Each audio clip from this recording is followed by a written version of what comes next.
Bismillahirrahmanirrahim. Uqqan zamanda amal qılam degen tuğanlarımız çok emas. Bilmey alıp endi qanday qılam? Bilmey prosent berip koyup endi qanday qılam degenler var, albatta çok emas. Bularga Kur'an-ı Kerim'de Allah Teala Bakara suresinin 287. ayetinde Allah Teala ayet ne kılışınızdır? Oğullarımız ya eyyühellezine amenuttakullahu ve daru ma baqiya minar riba in kuntum mu'minin.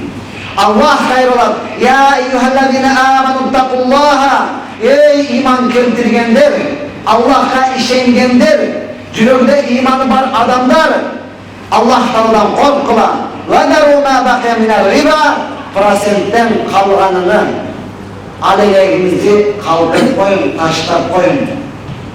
Alban, geçirip sürerin. İn kuntum mu'minin. Allah kayrayacak. Eğer çın davlı iman getirgen olsun.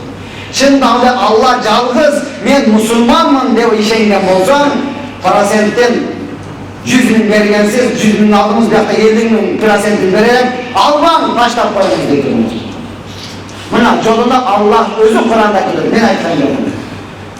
Cehennemi alsam ki, cehennemi kesiyorsun ki, uşaklar şurupsa bunu.